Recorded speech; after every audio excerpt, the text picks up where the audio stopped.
played for the New Orleans Saints, 1977 through 1983, played in 79 games, and then finished his career with the Washington Redskins. His son Michael currently plays for the Minnesota Vikings. The Saints, of course, as you know, lost 24-23 at Detroit yesterday, and they will host Green Bay on Sunday Night Football at the Mercedes-Benz Superdome this Sunday evening.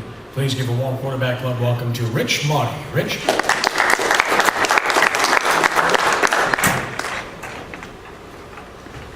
Well, I'm not sure if, I have to thank Kenny and the Quarterback Club for inviting me here. It's been a while since I've been here. I'm not quite sure it's the right day to be here. It should have been during the bye week. First, I want to acknowledge the coaches over here. I think you got to be absolutely crazy to be a coach, particularly a high school coach. People don't realize the time and dedication that these guys put in. And not only that, having a good grip and a great family to support that, because really they're spending so much time away from their families that they have to have that tremendous support. And the wives and the spouses rarely get the credit. I mean, we want to credit the offensive line, which is the right thing to do. That was a wide receiver, you want protection. But really, it's the families at home that will support these guys, that allow them to go out and spend the time with these kids. And they have such an influence over these kids at the high school and the college, even the college level still, a tremendous influence. So to have great people coaching great and influencing these young adults is really, I admire that. And I applaud you for the time. Win or lose, it's tough to win at every level, but hopefully you're winning some games.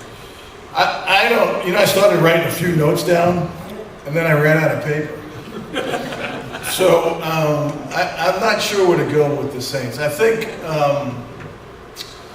I think we got a little spoiled coming out of the beginning of the year. One of the things, I do Saints on the Bayou with Bobby Hebert. I don't know if anybody's seen that show.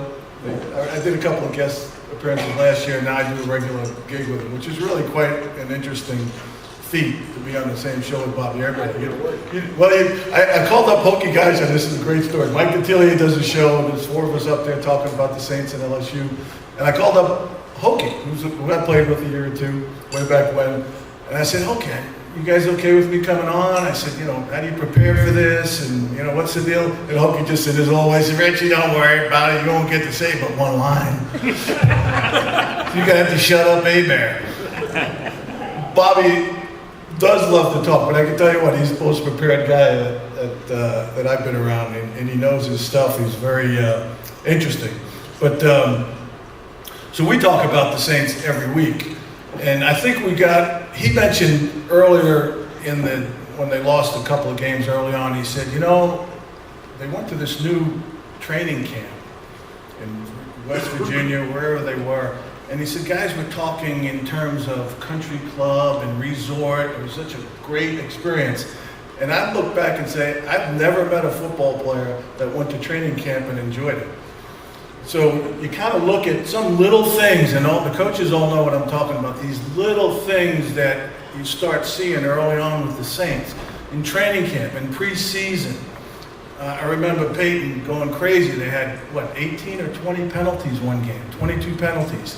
And I remember seeing the interview with Sean Payton saying, it's not panic time, but there's some signs I have to be aware of. This shouldn't be happening. Something's not right. Some of the other things, as you see the games that they're playing, some of the intangible things that they just did not do during their championship season. And good teams just don't do. And they start accumulating, and it's hard to put your finger on one or two of them, but when you start seeing the losses and you see how they're losing games, you certainly can't look at Breeze, I don't think. Of course he's going to throw an interception or two. I think his quarterback rating is still 100% or better. I think he's still throwing 300 plus yards a game he's averaging.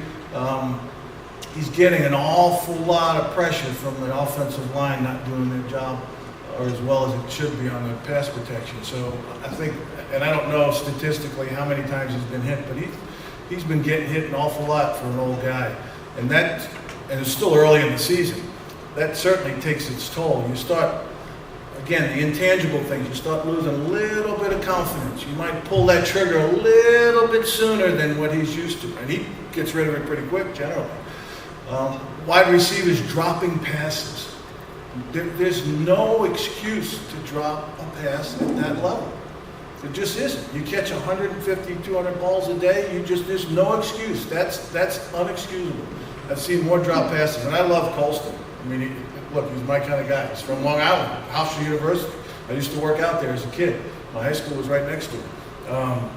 Great guy, great athlete, but too many drop passes.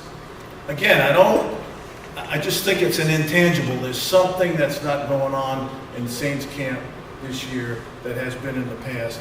And I think, Peyton and the coaching staff's probably scrambling to try to find out what that $64,000 question is.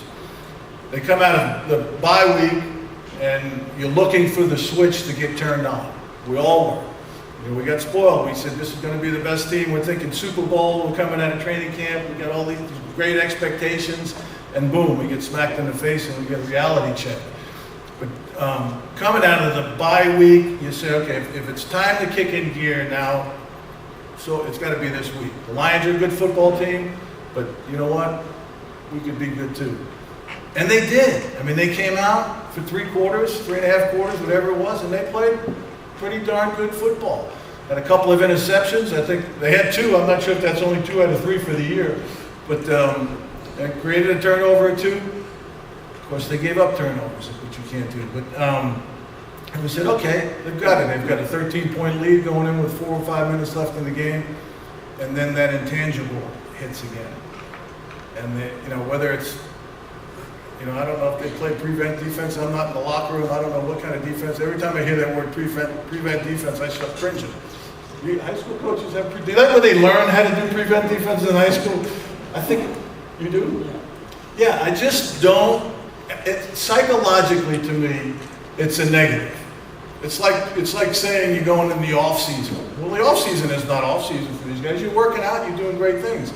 Make it a productive season. But when you use that word, prevent defense, what are you preventing? It doesn't seem like it works.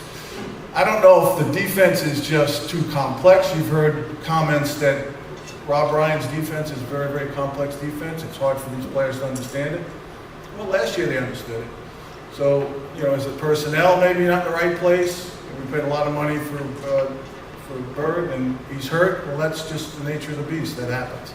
So I'm not looking at statistically where they are. I'm not looking at anything other than behind the scenes, because statistically they're doing great. I don't want to say great. I mean, they do have some issues. They have the turnover issue, which is huge. I mean, you just can't win. I watched the Vikings yesterday. You talk about frustrating. I couldn't win for losing yesterday. Both teams lose at 1 point. And Vikings are just so close. They play the game of their lives defensively, and they lose at the end of the game by 1 point, and it's turnovers. I mean, Bridgewater throws 2 interceptions, and you just can't win football games when you turn the ball over.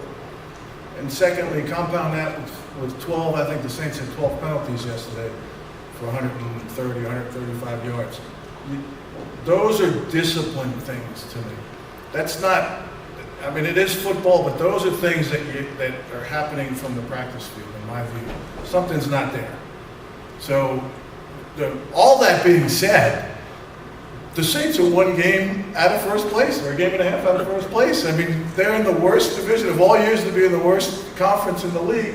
The NFC South, Carolina is scrambling. I mean, the scary part is, as bad as the Falcons are, they're only a game behind the Saints. So that division and that conference is just, it's up for grabs. The problem that we're looking for is we're looking for a championship team, and they're just not playing championship football. They don't lose games like that with 4 minutes to go, 13-point edge. So, again, my concern is a little bit deeper than just the surface. I don't know how you can fault Breeze for anything. The guy's been phenomenal. And maybe people compare him to Peyton Manning. I watched Peyton last night, and I mean, he's in another planet. I mean, you can't compare anybody to Peyton. The guy's in another planet. But Breeze has been a phenomenal quarterback and still performing well enough to win. I think some of the issues, obviously defensively, I don't see any leadership.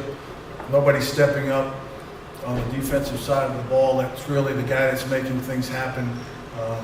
You can't, games in the NFL, and just like most levels, there's still one on the line of scrimmage.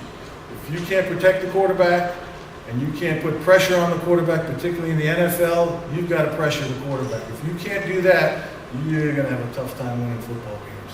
And the Saints have not been able to master the sacks and pressuring the quarterbacks.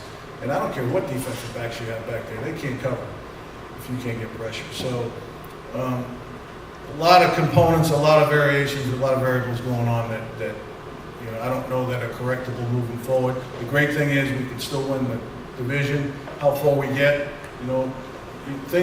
there are 2 seasons every year in the NFL. The first 8 games where teams that are winning, and you say, man, there's nobody going to stop, like Seattle or some of these teams that come out, or Kansas City. I remember last year they came out and they won their first 8 or 9 games or whatever they were, and then they fell off the cliff the second half of the season. So many things can happen with injuries. One injury or 2 key injuries to a professional team, they just don't have the depth and talent, can really change the complexion of that team. So it's 2 seasons. First half, so I don't panic. I mean, I still like the Saints to do some good things. I don't see the edge that they've had in the past. And until I see that, I'm going to be a little concerned about it. But we still have a lot of, I think, a very exciting football to see. And they play Green Bay, and Green Bay's playing awfully good football. You watch Aaron Rodgers and just listen to his confidence and his demeanor, and I watch his interviews. I watch that a lot of people. I watch the personality, how they handle questions, how they speak, what they're saying, and the guy is just a wealth of confidence and smooth. But they've got a good football team. So the Saints don't have an easy schedule, but they still have a chance. So let's keep our fingers crossed that they can pull it together well enough to win the division. And then once you get to the playoffs, anything can happen. And I'm going to go with that until it changes. So, Questions? if anybody has any questions, I'll be happy to answer them to the best of my ability, even from an Arkansas person. Yes, I'm not ma'am. Arkansas, I'm Georgia. Oh, Georgia. I'm thinking Arkansas. Yeah, Georgia's okay. After Seattle said that they had internal problems in the locker room and traded Harbin, do you think that there will be a change in the Saints locker room? Do you think, because I'm like you, I don't see the leadership on the defense at all.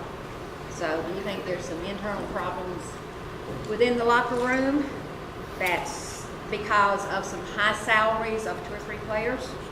And the You know what? other three That's an interesting question. I think at the NFL level, you generally don't have a lot of rift between salaries, because they know that the guy who just signed his contract is going to make more than you did if you're in the same position. And some of the guys that are in the stratosphere, there are only a few of those guys like Breeze making $100 million. I don't really think that becomes an issue. The issue at Seattle is critical in that Percy Harvin just was, he just got crazy. He's fighting in the locker room. He doesn't want to go out. I mean, in the last game, he didn't want to go out in the field because he only had 1 catch or a couple catches and minus yardage. So you can't win with that kind of attitude on the team. I don't know that the Saints have any guys like that are creating problems in the locker room. Now, I mean, you might point at well, I won't even go there. I would say that that's not an issue.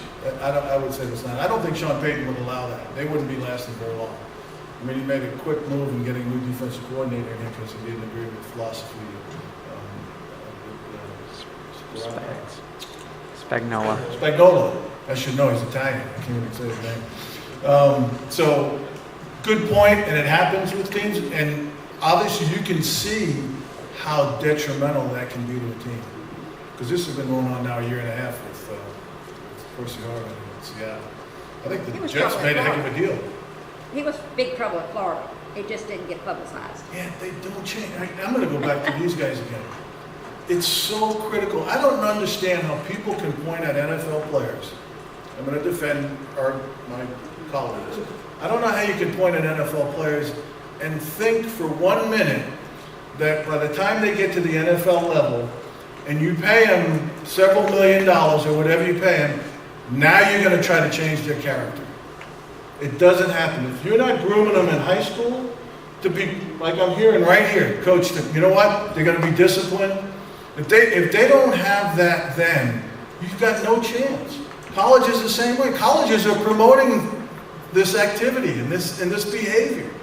I'm shocked when I say, well, they got all this money, how come they can't do this? Why did they do that? They don't know. All this stuff with, all this stuff with the Ray Rice and Peterson, I'm not condoning any of that stuff. But these kids don't know, and they're just kids. They're 22, 24 years old. Am I making excuses for them? Not at all. However, this is the level that you teach that, not at the NFL level. It's too late. It's too late. And, the NFL doesn't care anyway. Unless it hits their pocketbook, they don't care about these kids. They're going to pay them, you take care of yourself, unless it affects their money. So, I don't know how I get off on that tangent, but I just want to focus on how important it is at this level to teach these kids about how to live, discipline, the rules of life, and love them. Because that's part of what it is. They're mad, and they're angry, and they need to get all that under control. Anyone else? One of the life's lessons today? Hey, thank you so much for having me. It's really cool.